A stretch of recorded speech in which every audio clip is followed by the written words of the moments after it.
오늘은 영적 성숙에 대한 9번째 시간입니다.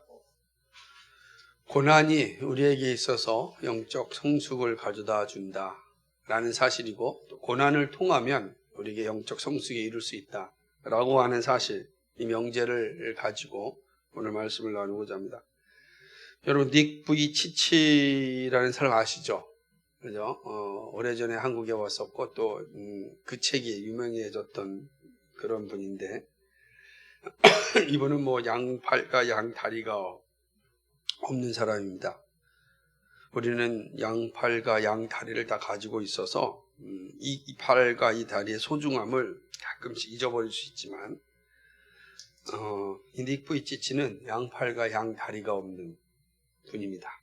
그런데 참 건강한 사람입니다.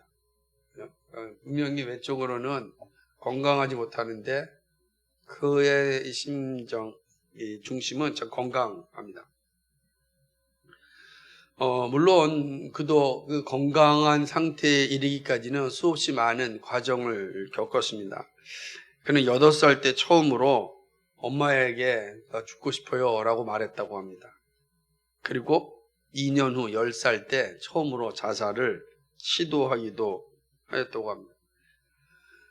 얼마나 힘들었으면 그랬겠습니까? 더군다나 닉 부이치치의 부모님은 이제 목사님입니다.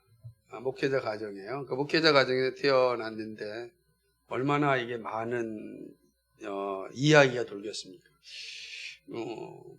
혹시라도 목사가 뭔가 잘못해서 하나님이 이런 징계를 주시는 건 아니야 라는 소리도 뭐 수근수근 거리지 않았겠습니까? 닉 부이치치 자체도 힘들지만 그 가정도 얼마나 힘들었겠습니까? 하필 왜 나하고 우리 가정인가, 뭐 이런 탄식이 나올 수 있을 것입니다. 참으로 이해할 수 없는 상황이 우리에게 다가올 때 힘들고 좀 어려운 것이 사실입니다. 우리의 삶에 고난이 없다면 얼마나 좋겠습니까? 고난을 기대하고 고난을 원하는 사람은 없을 겁니다. 고난 없이 좀 인생을 살았으면 참 좋겠다. 이게 모든 사람들이 가지고 있는 일반적인 모습이라고 생각을 하는 것입니다. 이런 모습은 정말 말씀을 들고 목숨을 바쳐 전하였던 선지자들의 모습에서도 볼 수가 있는 겁니다. 눈물의 선지자였던 예레미야의 이 말씀을 한번 들어보십시오. 한번 같이 읽어볼까요? 예레미야 15장 18절. 나의 고통이 계속하며 상처가 중하여 낫지 아니함은 어찌미니 주께서 내게 대하여 물이 말라서 속이는 시내 같으시리이까. 나의 고통이 계속해서 그런 상처가 중하여지고 낫지 않고 얼마나 힘든 상황이었습니까? 물이 말라서 속이는 시내 같다는 선지자의 고통.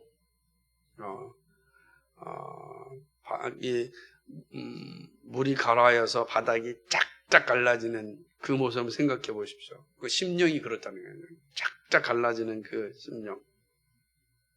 그렇죠? 하나님의 일을 감당하는 선지자도 이렇게 좀 울부짖고 있습니다.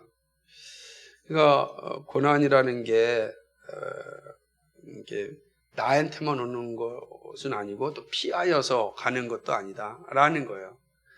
모두에게 온다. 닉 부이치치에게도 왔었고 선지자 예레미야에게도 왔었고 나에게도 그러한 고난이 온다라고 하는 것입니다. 분명 고난은 힘들죠. 그런데 나만 당하는 고난은 아니다라는 사실을 우리가 좀 인식해야 됩니다. 또한 고난이 비록 힘들지만 무익한 건 아닙니다. 아무런 유익이 없는 것이 아니라 이 고난이 우리의 삶에 큰 유익을 가져다 주는 것입니다. 왜냐하면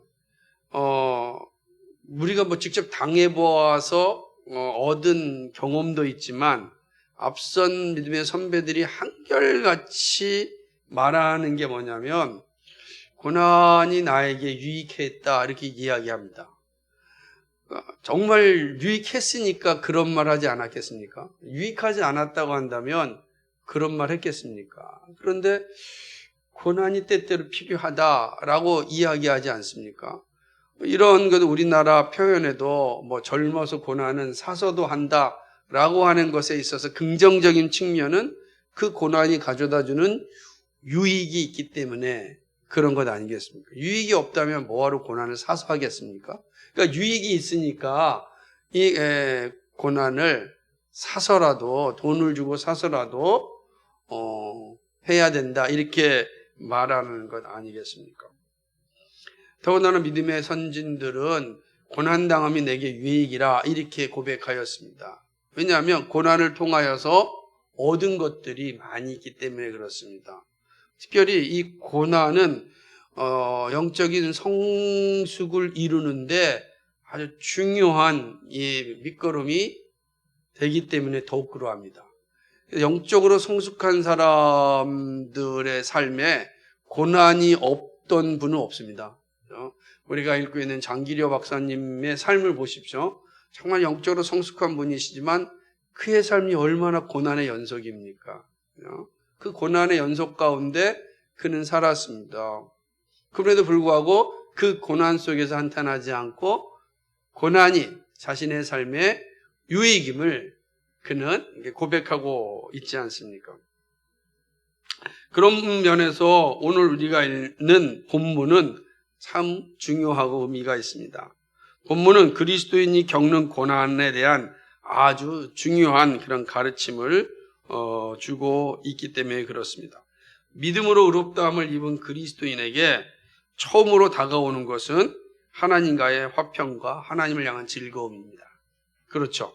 우리가 예수를 믿고 처음 거듭나게 되면 가장 먼저 느끼는 건 뭐냐면 영적인 즐거움입니다. 왜요? 하나님과 화평하게 됐기 때문에 끊어진 관계가 딱 맺어졌기 때문에 그 순간은 너무 즐겁죠. 이루 말할 수 없는 행복이 우리에게 오는 겁니다. 처음 예수 믿을 때 그 즐거움.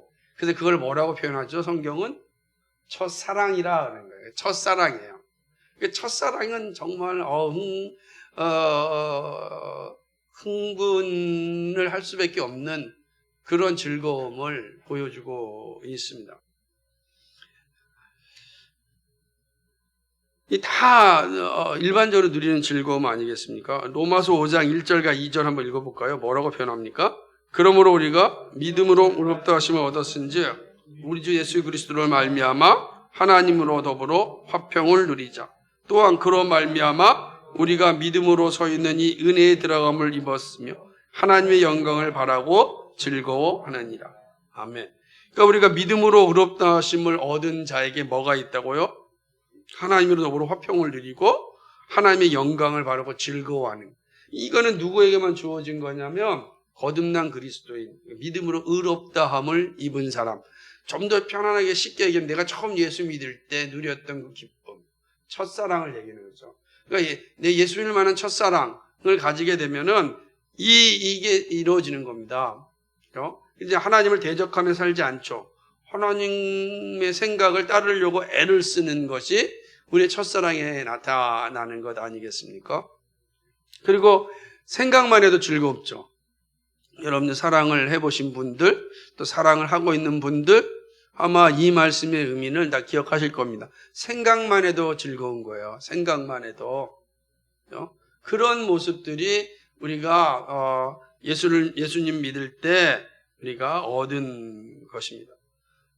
예수 믿음은 이 즐거움과 기쁨을 가져다 줍니다. 처절한 자신의 죄성을 인식하고 영원한 비참한 가운데 죽을 수밖에 없는 죄인이 의롭게 되었고 천국을 약속받았다. 그러니 얼마나 기쁘겠습니까? 죽은 자가 다시 살아나는 것만큼 행복하고 즐거운 것이 어디 있겠습니까?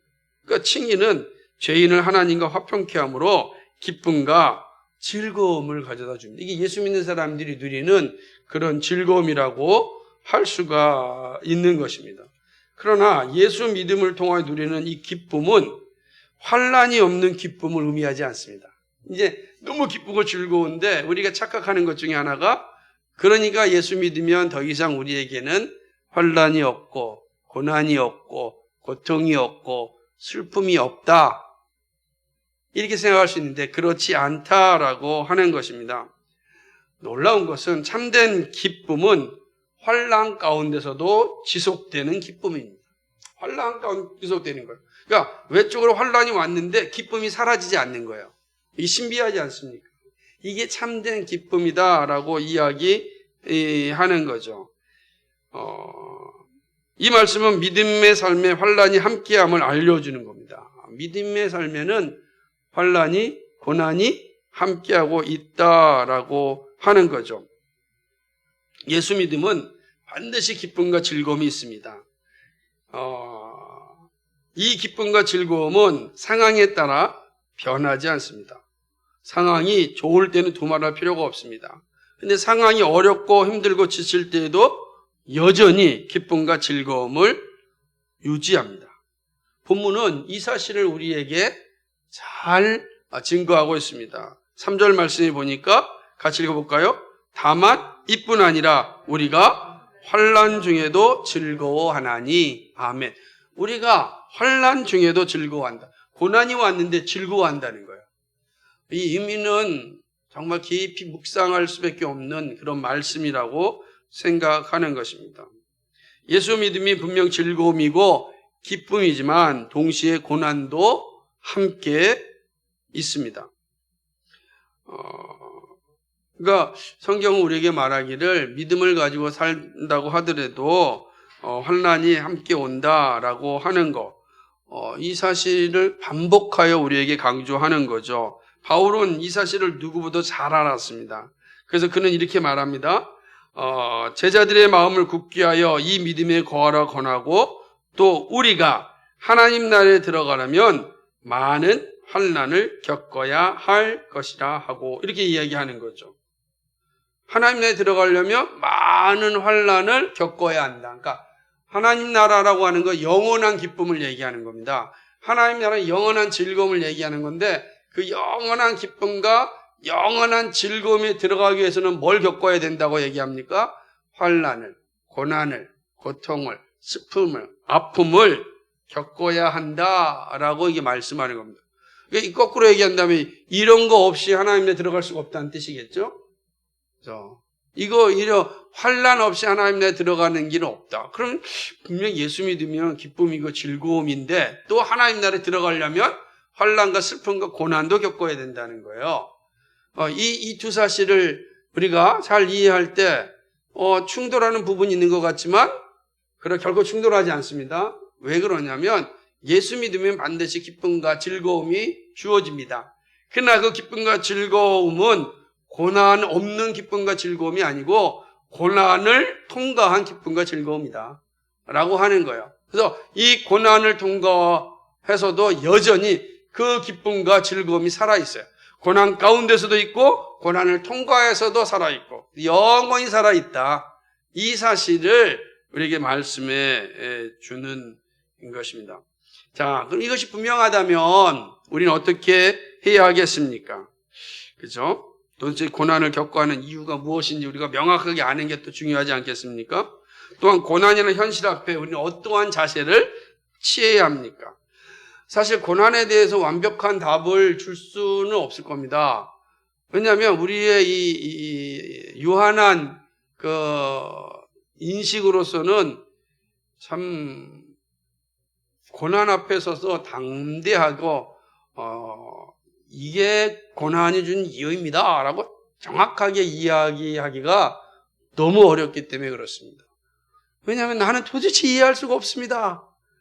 이해할 수 없어요 라고 하는 표현이 오히려 더 많기 때문에 그렇습니다. 닉 부이치치 입장에 생각해 보십시오. 본인한테 태어날 때부터 이러한 고난이 왔어요. 어떻게 설명하겠습니까? 이럴 때 사실은 온전하게 이 질문에 대하여서 나는 이렇다라고 말하기에 참 힘들 겁니다. 그러나 성경은 우리에게 고난이 우리에게 있는 이유를 분명히 또 가르쳐 주기도 합니다. 삶의 모든 과정들이 너무너무 달라서 고난이라고 하는 이유를 수천 가지 다 될 수도 있을지 모르겠지만 성경은 고난이 우리에게 있어야 되는 이유, 있는 이유를 적어도 세 가지 정도로 하고 있습니다. 그러니까 성도에게 고난이 다가오는 이유는 한 세 가지로 딱 이렇게 성경을 통하여서 생각해 볼 수가 있습니다. 첫 번째로는요, 성도에게 고난이 다가오는 이유인데요. 그건 뭐냐? 그거는 바로 죄로 인하여 다가오는 겁니다. 그렇죠? 그러니까 이 성도에게 고난이 다가오는 이유 중에 하나는 우리의 죄 때문에 우리에게 고난이 옵니다. 분명히 죄의 결과로서 우리에게 고난이 온다라고 하는 거죠. 이것은 징계의 의미가 아주 강한 것입니다. 고난받지 않아도 될 수 있는 상황을 고난의 자리로 만드는 것입니다. 한번 대표적으로 본다면 구약의 야곱 같은 사람 보십시오. 그는 하나님의 약속을 믿고 기다렸다면 굳이 고난의 여정을 떠나지 않아도 되었을 것입니다. 근데 그는 스스로 죄를 짐으로 말미암아 징계를 받고 고난의 자리에 서게 됩니다. 집을 떠나야 되는 고난의 길을 가게 되죠. 하나님의 약속의 말씀을 믿고 그 자리에 가만히 있었으면 하나님의 때에 이르러서 야곱에게 하나님의 선물이 주어졌을 것입니다. 그런데 야곱은 그러지 않죠. 자신의 욕심, 자신의 판단, 자신의 경험, 또 자신의 어떤 지식결에 따라서 결국은 거짓을 행하였고 그로 인하여 하나님께 징계를 받게 되는 것을 보게 됩니다. 다윗도 마찬가지 않겠습니까? 다윗은 정말 하나님의 마음에 합한 사람이었습니다. 그는 무엇을 하든지 하나님이 함께하였습니다. 근데 그가 범죄하였을 때 그는 고난을 만나게 됩니다. 만나게 되는 것이죠. 그러니까 고난이 오는 이유 중에 하나는 죄 때문이다. 그러니까 죄로 인한 징계로서 고난이 우리에게 옵니다. 그래서 우리가 고난 받았을 때 내가 하나님 앞에 어떤 죄를 지었는지 돌아볼 필요는 있다 라고 하는 것이죠. 그러나 문제는 모든 것이 다 죄의 결과는 아니다라고 하는 거죠. 이렇게 되면 이제 심각한 문제에 빠지게 돼요. 모든 걸 다 죄로 빠지게 되면은 이 자체가 우리로 하여금 어떤 숙명론의 파티이기 때문에 그걸 다 그렇게 표현할 수 없습니다. 그럼 두 번째로 우리에게 고난이 오는 이유가 뭐냐? 그냥 하나님의 뜻을 이루기 위하여 우리에게 고난이 오기도 하는 것입니다. 때로는 하나님께서 자기 자녀를 더 건강하게 자라게 하고자 고난을 주시기도 합니다. 그렇게 되는 거죠. 제가 얼마 전에 읽었던 그 기사 중에 하나가 이 쇼트트랙 그 코치가 선수들을 아주 혹독하게 가르치면서 이렇게 말했다고 합니다. 내가 너희에게 사탄이 되어야 너희가 살 수 있다. 이렇게 표현했다고 합니다. 그러니까 상대 선수들을 얼마나 다그쳤는가를 보여주는 거죠. 근데 그렇게 다그치지 않고서는 너희가 정상적인 이 실력을 발휘할 수 없다. 뭐 이런 표현이겠죠. 그러니까 그렇다고 한다면 그 쇼트트랙 선수들은 얼마나 힘든 과정을 겪어야 되겠습니까? 겪지 않아야 될 그 힘듦을 겪어야 되는 것 아니겠습니까? 그렇다는 거죠. 바울은 이 사실을 하나님의 뜻을 이루기 위하여 하나님께서 때때로 우리에게 고난을 주신다라는 사실을 빌립보 교회에 보내는 편지에서 알려주고 있습니다. 빌립보서 1장 29절 같이 읽을까요? 시작. 그리스도를 위하여 너희에게 은혜를 주신 것은 다만 그를 믿을 뿐 아니라 또한 그를 위하여 고난도 받게 하심이니라. 하나님을 위하여 고난도 받게 하심이니라 라고 하는 거죠. 하나님의 뜻을 이루기 위하여 고난을 받게 하십니다. 시편 기자는 시편 66편 10절에서 이야기합니다. 같이 읽겠습니다. 하나님이여 주께서 우리를 시험하시되 우리를 단련하시기를 은을 단련한 같이 하셨으며 아멘. 우리를 이렇게 은을 단련한 같이 단련하신다는 거예요. 단련을 받는 입장에서는 힘들고 어렵고 고통이죠. 안 그렇게 단련하는 사람 입장에서는 그렇게 보이지 않을지어도 단련받는 입장에서는 정말 힘들고 어렵고 고통이죠. 제가 가장 심리적으로 그 무서움을 느낄 때가 언제냐면 치과 갔을 때입니다. 치과 가서 입 벌리고 앉아있으면은 바로 위에서 그냥 이 기계 소리가 들리잖아요. 아니 무슨 이빨인데 막 그냥 막 무서운 기계 소리가 들리면 그 순간 움찔움찔해지는 거예요. 근데 그 의사 선생님은 아무것도 아니에요. 괜찮아요. 그리고 얘기하고 막 가는 겁니다. 갈림을 당하는 저는 정말로 힘들고 어려운데 가는 사람 입장에서는 갈지 않으면 내 이가 썩어 없어지니까 갈아야 되는 거고 썩은 이를 갈려야 되는 내 입장에서 얼마나 힘들고 어려운 거겠어요. 근데 그건 뭐죠? 갈림을 통하여서 건강한 치아를 거듭나게 하기 위함 아니겠습니까? 그런 거죠. 그러니까 너를 단련하신 거, 이 고난이란 과정을 통해서 우리를 단련하시는 거죠. 하나님께서 우리의 뜻을 이루시기 위함 아니시겠습니까? 아마 이 말씀에 가장 합당한 한 사람을 뽑으려면 욥이 아닐까 생각합니다. 그의 고통이 얼마나 컸으면 그는 자기의 생일을 저주하였습니다. 하지만 하나님은 욥을 통하여 그 뜻을 이루셨던 것입니다. 그래서 욥이 그 수없이 많은 고난의 과정을 겪고서 한 고백입니다. 욥기 23년 10절 같이 읽을까요? 시작. 나의 가는 길을 오직 그가 아시나니 그가 나를 단련하신 후에는 내가 정금같이 나오리. 아멘. 나를 정금같이 나오게 하시는 하나님의 그 뜻을 이루시기 위하여 때때로 우리에게 고난이 옵니다. 그러니까 고난은 내가 죄로 인하여 받는 징계의 의미로서 고난도 있지만 하나님의 뜻을 이루기 위해서 나를 단련시키기 위하여 하나님께서 때때로 우리에게 고난을 허용하시기도 하신다라고 하는 겁니다. 우리가 이 사실을 잘 구분할 필요가 있겠죠. 그런데 두 가지만 있는 것이 아니고 성경을 보게 되면 세 번째 이유도 있습니다. 그것은 뭐냐? 내가 자발적으로 당하는 고난도 있습니다. 그렇죠? 내가 안 당해도 되는데 자발적으로 당하는 고난이 있어요. 바울은 그의 마지막 서신에서 디모데후서 1장 8절에서 그냥 1절 8절에서 뭐라고 얘기하냐면 우리 복음과 함께 고난을 받자라고 초청합니다.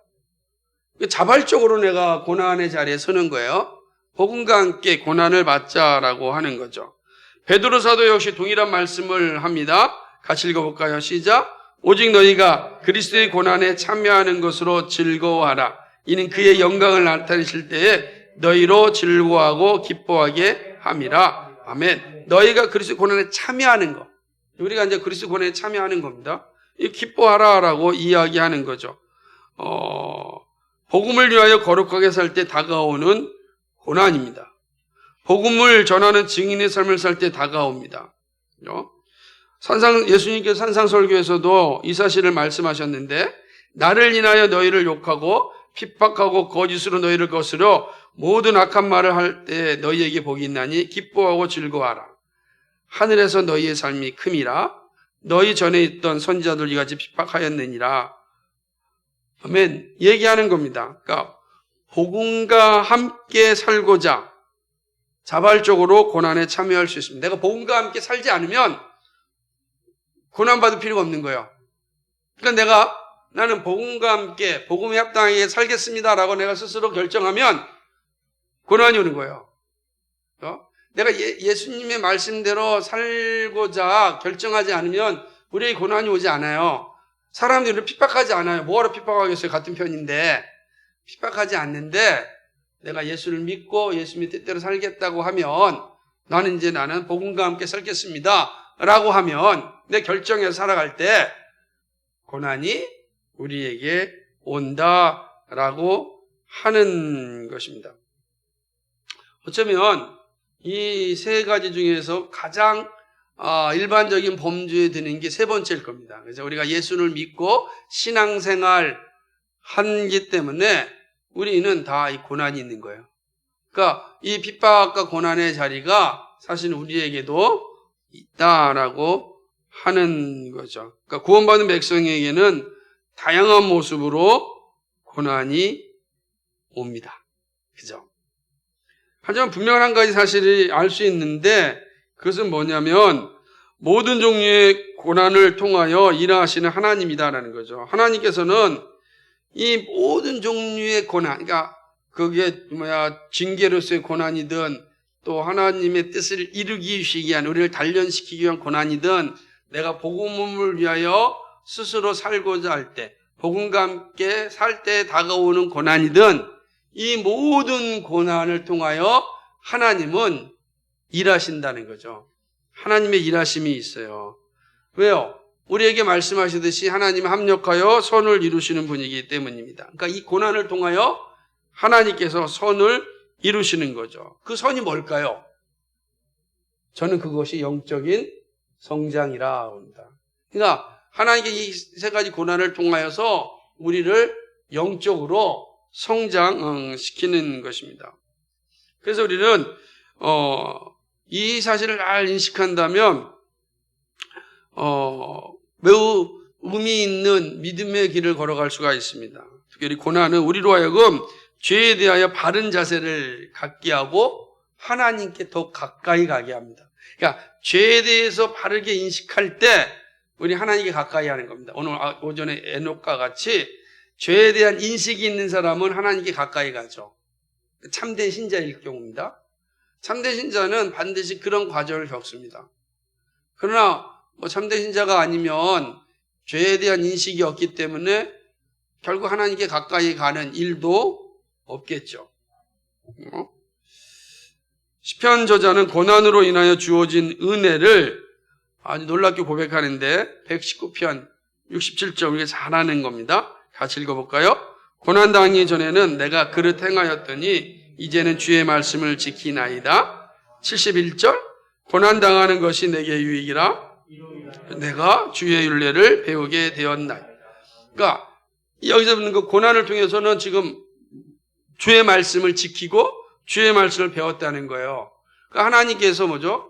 일하시는 거죠. 고난을 통해서 하나님께서 어떤 일을 하시냐면 하나님의 말씀을 인격적으로 고백할 수 있고 알게 하는 그런 은혜를 베풀어 주신 거죠. 영적으로 성장하는 거예요. 그러니까 말씀이 내 삶을 지배하게 될 때 내가 영적으로 성장하는데 그 말씀이 내 삶을 지배하게 되는 도구로서 고난이 사용된 거죠.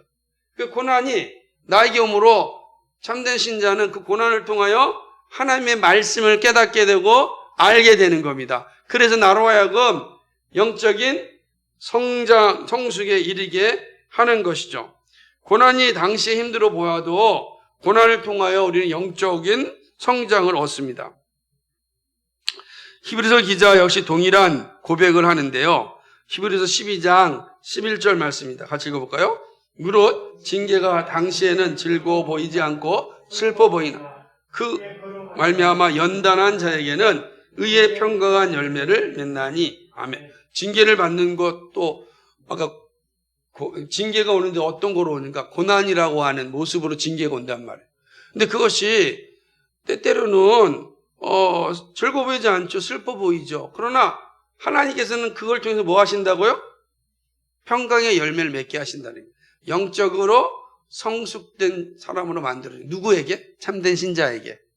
참된 신자에게는 이러한 영적인 성숙에 이르도록 하나님께서 고난을 사용하십니다. 사용하시는 거예요. 이 사용을 통하여서 하나님과 깊은 교제 가운데 있게 하는 것입니다.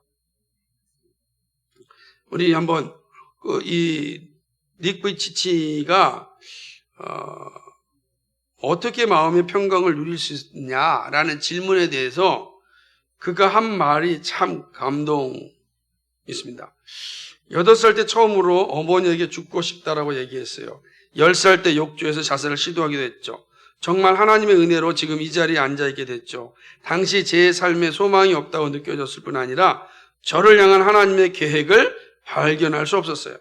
저는 부모님의 인생의 짐이 되고 싶지 않았어요. 많은 분이 더 좋은 환경에서 자라났다면 훨씬 좋지 않았겠느냐고 묻곤 하죠. 저는 그때 반문합니다. 이 말이 정답입니다. 속사람이 상했는데 겉이 멀쩡하면 무엇이 좋겠는가라고요. 우리는 예수님만이 우리의 진정한 치료자, 친구이자 구원자이시라는 것을 믿어야 합니다. 하나님은 우리를 위한 계획을 갖고 계세요. 저는 하나님의 계획을 끝까지 쫓아가려고 해요. 예수님께서 나면서 시각장애인이었던 한 사람을 고치시면서 하나님의 뜻을 이루기 위함이라고 하셨던 말씀을 읽을 때 저는 그 사실을 깨달았습니다. 따라서 저는 어려움이 올 때마다 그 말씀을 떠올리곤 합니다. 이게 엄청난 고백이죠. 그러니까 이 니꾸이치치가 하나님의 말씀이 그를 지배할 때 나면서 시각장애였던 한 사람을 고치신 예수님의 사건이 그 자기를 향한 예수님의 사역이라고 사건이라고 고백한 겁니다. 그러면 그 시각장애인을 위한 하나님의 뜻이 있듯이 자신을 향한 하나님의 뜻이 있다. 이게 그의 삶을 건강하게 만든 겁니다. 이게 참 중요한 의미를 가지고 있는 거죠. 고난은 정말로 힘들고 어렵지만 하나님의 사람들에게 다가오는 고난은 고난으로 끝나지 않습니다. 이해하십시오? 고난은 고난으로 끝나지 않습니다. 하나님의 놀라운 계획을 이루게 합니다. 그리스도인에게 다가오는 고난은 영적인 성장을 통하여 그리스도의 장성한 분량에 이르게 하며 참된 소망을 가지며 살게 합니다. 그러니까 이 사실을 우리가 분명히 고백한다면 오늘 우리 각자에게 오는 고난을 이길 수 있습니다. 그래서 고난은 힘들지만 무익하지 않다. 유익하다는 거예요. 여러분에게 온 고난이 때때로는 속상하고 화가 나고 무익하게 보일지 모르지만 그러나 참된 신자에게 있어서 주어진 고난은 결코 무익하지 않다. 그 고난을 통해서 반드시 선을 이루신다는 것입니다. 이건 분명한 것입니다. 하나님은 어떤 것도 허투루 사용하지 않으세요. 합력하여 선을 이루십니다. 이 분명한 사실인 것입니다.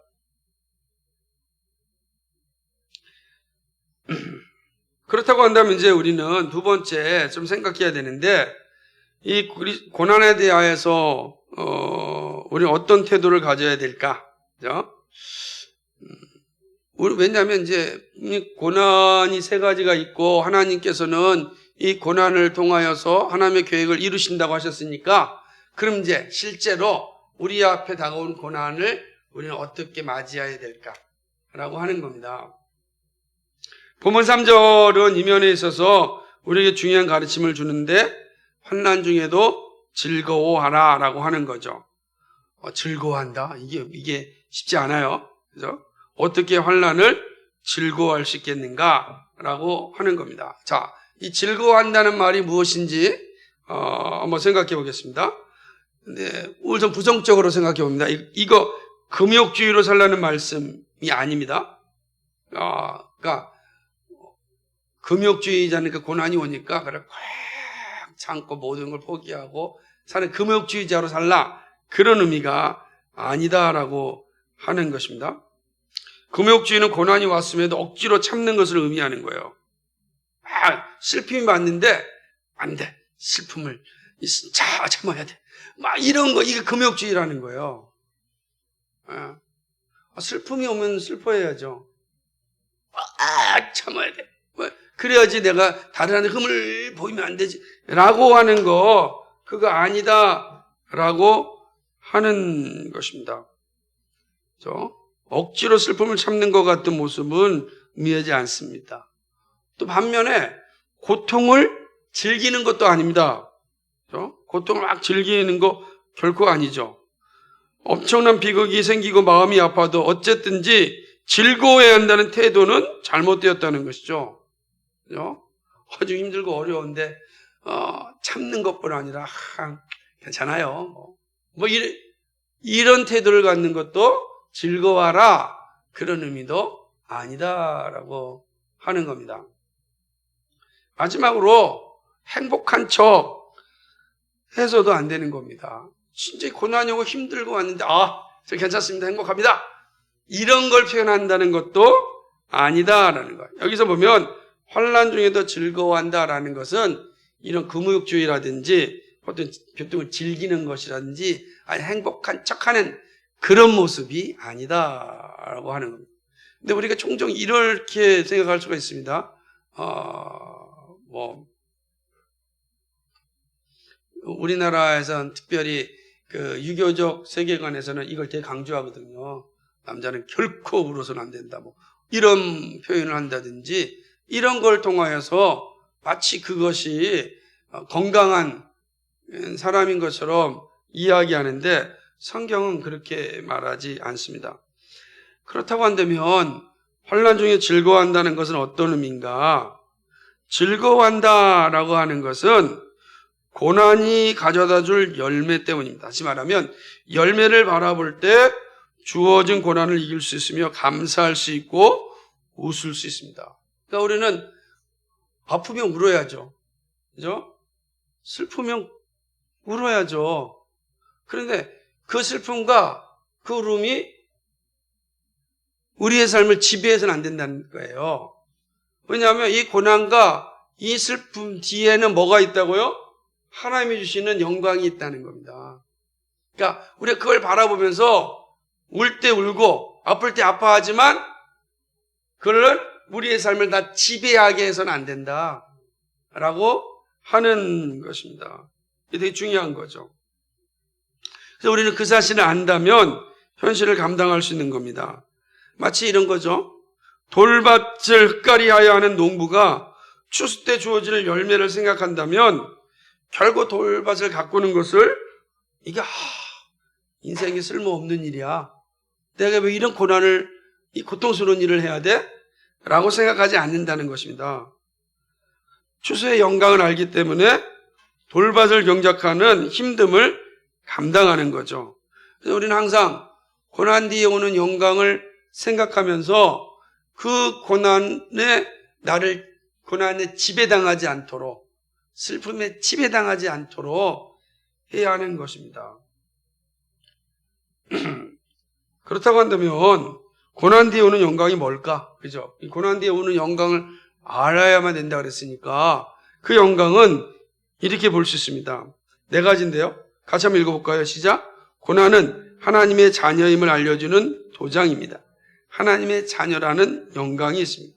두 번째, 예수 그리스도의 말씀이 진리임을 알게 됩니다. 세 번째, 고난은 하나님과 교제하는 영광을 누립니다. 고난만큼 기쁜 기도의 시간은 없습니다. 네 번째, 참된 신앙과 헛된 신앙을 구별하게 되고 참된 신자는 바른 신앙 고백의 자리로 갑니다. 이것이 바로 고난을 즐거워하는 자가 누리는 영광입니다. 이 사실을 사실 고난 당할 때 잘 모르잖아요. 이런 게 있을까? 그러니까 고난 당하기 전에 우리가 그거를 배우는 겁니다.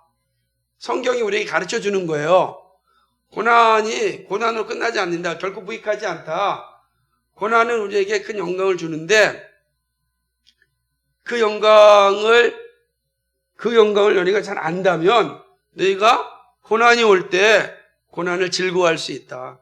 고난이 너의 삶을 지배하지 않고 그 고난을 즐거워할 수 있다. 라고 하는 겁니다. 그러지 않게 해서 그 영광을 생각한다면, 그죠? 추수의 열매를 생각할 때 밭가리의 고통을 견뎌내는 것처럼 우리에게 다가오는 많은 고난 뒤에 오는 그 영광을 생각한다면 반드시 우리의 인생에는 고난 없이 하나님 나라에 들어가지 못한다고 하였으니까 하나님 나라는 분명 영광 우리에게 주어진 거지만 그 전에 우리가 이 땅에 살아갈 때도 우리에게 주어지는 영광이 있다. 그 영광이 뭐냐라고 하는 겁니다. 그거는 내가 하나님의 자녀다라고 하는 확증이에요. 하나님의 자녀다. 하나님의 자녀니까 나에게는 이런 고난이 오는구나. 영적인 고난은 다 오게 되어 있습니다. 그죠? 이 사실을 인식한다는 거죠. 그리고 정말 예수님의 말씀이 진리구나 라는 것을 알게 된다라고 하는 것입니다. 사실 고난을 겪은 뒤에 오늘 시편 기자가 이야기한 것처럼 내가 이제 그 말씀이 진짜인지 알았습니다라고 하잖아요. 이게 무슨 말인지 한번 잘 생각해 보세요. 고난 당하기 전에는 하나님의 말씀이 실제로 나의 삶을 막 이끌어가고 인도하진 않는데 고난 당할 때 나를 온전히 회복시켜주고 위로해 줄 수 있는 건 정말 하나님의 말씀이거든요. 그때 아는 거야. 정말 말씀이 진리구나 라는 겁니다. 그래서 고난이 오기 전에는 말씀이 나한테 가까이 오지 않더라도 고난이 오게 되면 말씀이 달아요. 왜 시편 기자가 이렇게 말씀이 송이꿀보다 달다고 얘기했을까? 사실 고난 당하면 그 사실을 알게 되는 겁니다. 그 말씀이 내 심령에 팍팍 박힐 때 나로 하여금 새 힘을 얻게 하는 그런 은혜가 주어지거든요. 아마 그런 경험들이 여러분 있을는지 모르겠습니다. 말씀이 그런 것이죠. 제가 여러 번 예화를 해서 또 기억나는 분도 있겠지만, 군대에서 제대하기 전에 아무것도 없는 세상으로 나가야 될 때 두렵고 떨렸는데, 그 새벽에 기도하러 올 때에 그 풀이 죽었던 이 나무가 새벽 기도를 끝나고 나가는데 그 햇볕을 인하여 활짝 펴나는 모습을 보면서 제 안에 들려진 하나님의 말씀입니다. 그대로 시편 말씀이죠. 들풀도 내가 이렇게 사랑하는데 하물며 내가 너일까 보냐. 이거 어마어마한 겁니다. 그러니까 들풀도 이렇게 아름답게 만드신 하나님의 능력인데, 하나님의 형상으로 지음받은 너를 내가 이렇게 지키지 않겠느냐라고 하는 그 소리는 정말로 위대한 거죠. 그러니까 확신한 거죠. 임마누엘 되신 하나님에 대한 그 고백이 바로 나의 삶을 지배하는 거죠. 하나님이 너와 함께한다. 내가 너와 함께한다. 이전에는 그냥 글자로 들렸는데 그 순간에 그것이 글자가 아니라 진짜 뭐라고 표현할 수 없는 내 삶을 완전히 압도하는, 그래서 아무것도 없는 현실을 가야 되지만 두려워하지 않게 하는 강력한 힘으로 다가오는 거죠. 그런 과정이 없었다고 한다면 아마 그 말씀이 그렇게 깊이 있게 다가오지 않았을 겁니다. 이렇다는 거죠. 그래서 고난은 우리에게 하나님의 말씀이 진리를 알려주죠. 이 영광입니다. 그래서 여러분이 혹시 고난을 당하는 일이 있을 때 말씀이 여러분을 어떻게 인도해 가시는지 스스로 고백하는 날이 올 것입니다. 마지막으로 이제 살펴볼 것은 고난이 성도에게 주는 유익인데요. 어떤 유익인가라고 하는 거죠. 첫 번째는 인내를 갖게 하는 거죠. 그죠? 인내는 고난을 통해서 얻는 열매입니다. 그러니까 우리가 오래 참는 것은, 고난이 없으면 오래 참음이라는 게 몰라요. 오래 참음, 이 인내라고 하는 열매는 정말 위대한 건데, 인내는 고난을 통하여서만 얻을 수 있는 열매인 것입니다. 어떠한 압박을 이겨내는 힘으로 고통스러운 환경을 이겨내는 능력이 인내거든요. 일종의 요즘 우리가 쓰는 표현으로 한다면 면역력이라고 할 수 있습니다. 우리 안에는 면역력이 사실은 외부로 들어오는 온갖 바이러스를 이겨내잖아요. 인내라는 게 영적인 면역력이에요. 그러니까 이 인내가 정말로 있을 오래 참음이라는 은사와 열매가 성령의 열매니까, 그게 우리 안에 충만할 때 우리는 각종 다양한 또 다른 시험과 고난이 올 때 이겨낼 수 있게 하는 거죠. 그래서 고난이 우리에게 유익이 되는 건, 우리가 인생을 살아갈 때 긴 여정 가운데 수없이 많은 환난과 어려움과 고난이 오거든요. 내 자신을 때문에 오는 고난도 있지만 또 가족 때문에 혹은 친구 때문에 여러 가지 고난들이 우리에게 찾아올 때 그 고난에 지배당하지 않을 수 있는 그 힘, 그 인내를 우리에게 주신다는 거예요. 그래서 고난을 통해서 우리는 그 인내라고 하는 열매를 얻게 되는 것입니다. 그렇게 되는 겁니다. 두 번째로는 뭐냐? 고난은 연단을 이제 갖게 합니다. 연단에 대한 원문의 의미는요, 시련오는 시험이라는 의미를 가집니다. 그런데 킹제임스 버전은 이걸 체험으로 번역했고요. NIV 국제성경은 이게 고귀한 품격이라고 번역을 좀 했습니다. 인내라고, 연단이라고 하는 단어를. 그래서 노이즈스 목사님은 이 부분을 재밌게 표현했는데 실험의 결과로 얻은 체험이다 라고 하는 거예요. 이 연단이 실험의 결과로 얻은 체험. 다시 말하면 내가 이를 통해서 그리스도인이라는 증거를 얻는다는 거죠.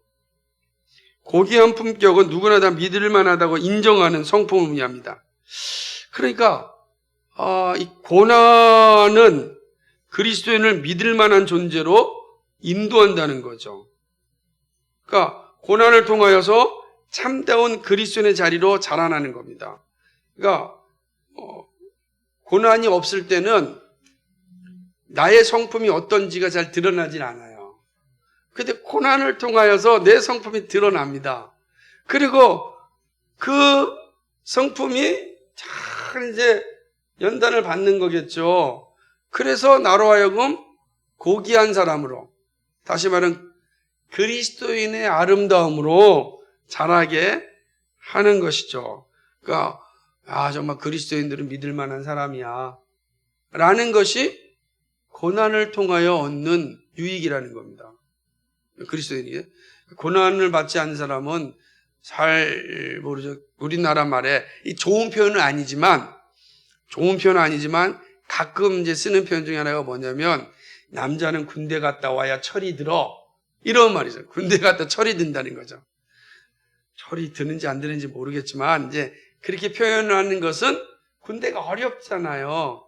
아주 고통스러운 과정이잖아요. 그 과정을 통과하면서 그 사람이 어떻게 됩니까? 깎이고, 모난 부분이 깎이고, 이게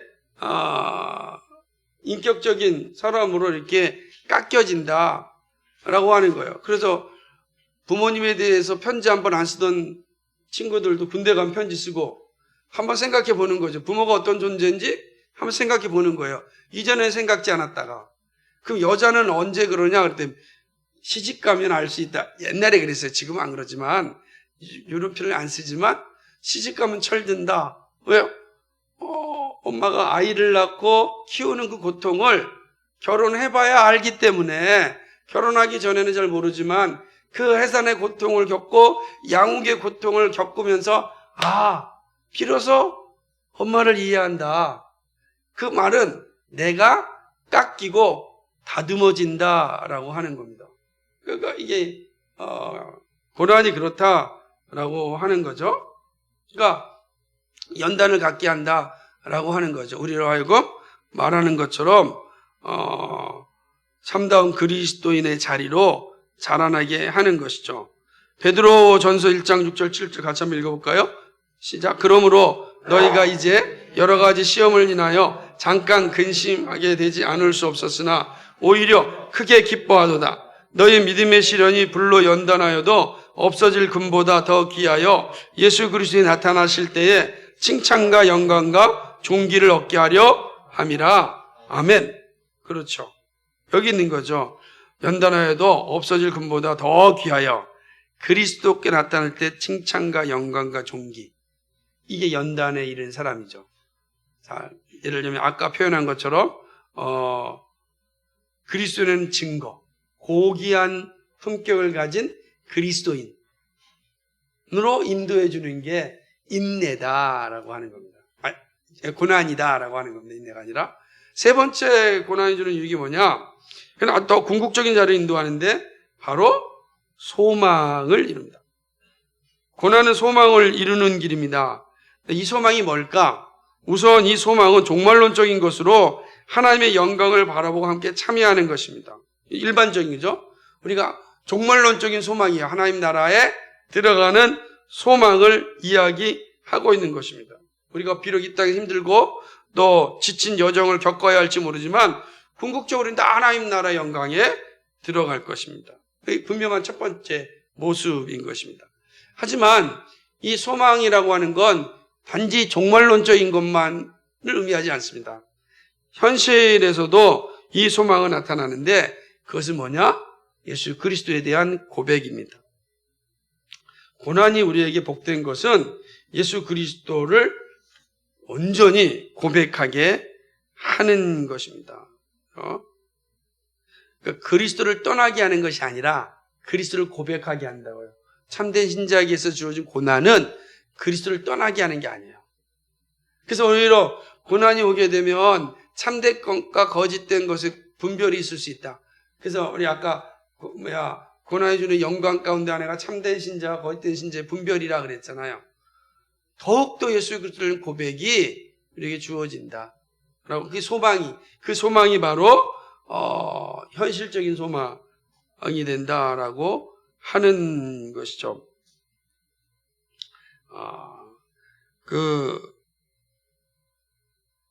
위구노들에 대한 기록을 제가 실어놨는데 한번 읽어볼까요? 시작. 프랑스에서 1685년은 참으로 고난의 해였습니다. 이때부터 개혁교회는 예배를 드릴 수 없었습니다.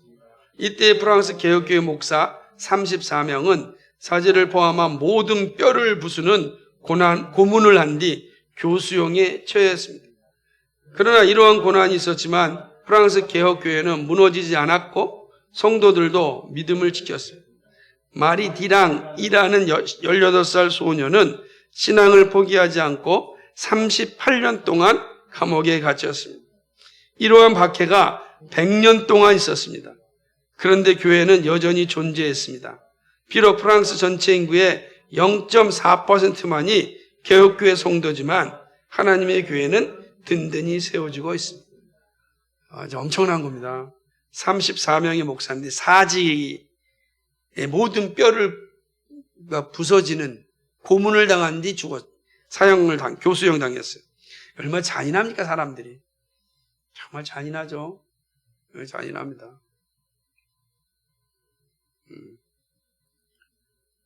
18살에서 38년 동안 감옥에 갇혔습니다.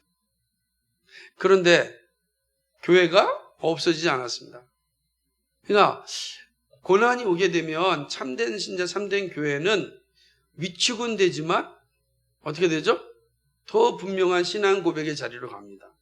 그래서 선교사의 피가 흘린 곳에, 순교의 피가 흘린 곳에 교회가 세워진다. 이런 말이 있는 겁니다. 전 세계 모든 교회를 보게 되면 순교의 피 위에 세워졌습니다. 순교의 피가 흘리지 않는 곳이 없어요. 순교의 피가 흘린 곳에 교회가 세워집니다. 고난이 이러한 소망을 가지게 합니다. 그러니까 종말론적으로 하나님과 함께하는 영원한 소망도 있지만 현실에서 예수 그리스도를 정확히 고백하는, 그리하여 교회를 세워가는 그러한 소망을 보게 하는 거죠. 그래서 고난이 올수록 교회는 더 단단해집니다. 이것을 세상 사람들이 모르는 거예요. 성경은 우리에게 분명히 가르쳐 주는 거죠. 그래서 더욱더 예수님께 가까이 가는 겁니다. 경건치 않은 세상에서 정말 예수 그리스도를 더 가까이 하는 이 놀라운 역사가 에녹 시대에도 있었지만 교회사의 면면에 항상 흘러왔습니다. 항상 흘러왔다. 그래서 우리 고난은 우리의 소망이죠. 다시 교회를 건강하게 만들고 예수 그리스도를 분명히 고백하게 하는 그러한 소망을 우리에게 주는 것입니다. 그러니까 사도 바울이 우리 복음과 함께 고난받자라고 말할 수가 있었던 것입니다. 그래서 고난은 그리스도의 십자가를 더욱 사랑하게 만들어 주지 않습니까? 이제 마지막으로 고난을 살아내는 것이 중요할 겁니다. 종교개혁자 마틴 루터는 기도와 묵상과 고난이 우리 모두를 그리스도의 좋은 일꾼으로 만든다고 하였습니다. 그래서 마틴 루터의 책 가운데 하나가 제목 기도, 묵상, 고난이에요. 그러니까 이것이 우리로 하여금 온전한 그리스도인으로 만들어준다. 그러니까 기도와 묵상만 가지고서 우리가 온전한 그리스도인이 되지 못하고 고난이 우리로 하여금 온전한 그리스도인을 만드는데 필수적인 요소가 되는 것이죠. 마틴 루터 역시 엄청난 고난을 만났습니다.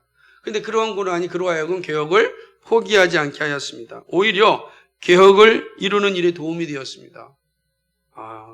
그 고난 가운데 있을 때 하나님께서 그를 통하여서 어떤 일을 하셨습니까? 독일어로 성경을 번역하게 하는 일을 하셨습니다. 감옥에 탑에 갇혀가지고 아무것도 하지 못할 때 생각해 보세요. 우리가 2주 동안 코로나로 지금 자가격리만 해도 사람 미칠 것 같은데 그게 아니에요. 탑에 갇혀 있는. 근데 그 탑에 갇혀 있는 상황이 이 루터로 하여금 성경책을 독일어로 번역하는 그런 은혜를 주셨습니다. 그런 거죠. 고난이 유익이다라고 하는 거죠. 고난이 힘든 건 틀림없습니다. 그러나 고난이 없는 신앙생활은 없다라고 하는 것입니다. 고난을 통하여 우리는 인정받는 신앙인이 될 것입니다. 그리고 하나님 나라에 대한 분명한 소망과 이 땅 가운데 그리스도의 사람으로 반드시 성장할 겁니다. 인정받는 그리스도인이 연단에 이르게 된다는 거예요. 연단받는, 인정받는 그리스도인이 된다는 거죠. 닉 부입치치가 이렇게 고백합니다. 하나님은 당신을 끝까지 포기하지 않으실 것이기 때문에 어떤 상황에서도 하나님을 잊지 말라는 겁니다. 우리들의 힘으로 하려고 하면 힘들지만 하나님 안에서는 모든 것이 가능합니다. 잊지 마세요. 제가 이거는 이 닉 부입치치의 그 인터뷰 내용을 다 지금 따온 겁니다. 잊지 마십시오. 우리들 힘으로 하면 힘들지만 하나님 안에서 모든 것이 가능합니다. 지금 고난의 현장 가운데 있습니까? 영적으로 성장할 수 있는 기회입니다. 그러므로 우선 고난이 왔다면 고난에 대한 바른 분별력을 가질 수 있어야 됩니다. 고난에 대하여 즉각적으로 반응하지 마시고 조금 떨어져 나의 믿음의 자리를 잘 살펴보고 고난을 대처할 수 있어야 됩니다. 무조건적으로 내가 죄 때문입니다. 이런 거 가지고서 자기 비하의 자리에 떨어지면 안 됩니다. 우리는 잘 물어봐야 됩니다. 하나님께서 왜 나에게 이러한 시련과 고난과 아픔을 주셨습니까? 혹 그것이 나의 죄 때문이라면 하나님 용서해 주십시오.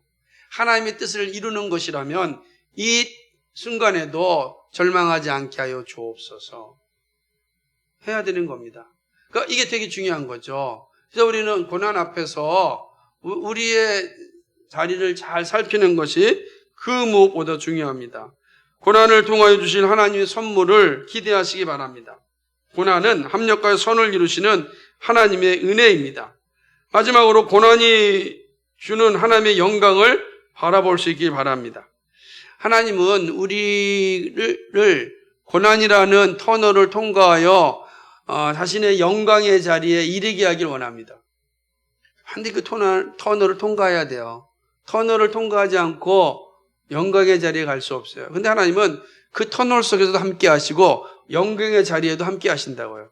그러니까 내가 터널 속에 있을 때, 고난이란 터널 속에 있을 때 나 혼자 있는 게 아니고 그 고난의 터널 속에 하나님이 함께 하신다고요. 아무것도 보이지 않죠? 그곳에 하나님이 계시다고요. 그리고 하나님이 그 터널을 지나가게 하십니다. 그리고 영광의 자리에 서게 하시고 영광을 누리게 하신다라고 하는 것입니다. 그러므로 십자가와 같은 고난이 있을 때 두려워하지 마십시오. 십자가 없는 면류관이 없습니다. 십자가는 우리에게 아픔을 발생하지만 반드시 영광의 자리로 이끌어 줍니다. 그러므로 우리 주님께서 우리에게 원하시는 게 분명합니다. 그렇죠? 고난의 자리가 원망의 자리가 아니라 인내와 연단을 통하여 참된 소망을 가질 수 있는 성숙의 자리로 나아가기를 기다리고 있습니다. 그러니까 고난이 우리의 축복이다. 유익이다. 흔들리지 마십시오. 여러분 지금 어떤 상황이 있는지 아무도 모릅니다. 그러나 그 고난의 자리가 하나님께서 나를 영광스러운 자리로 인도하시는 지금 길이다. 복을 주시고 있다. 그 사실을 기억하면서 잘 이겨내시기를 주님의 이름으로 축복합니다.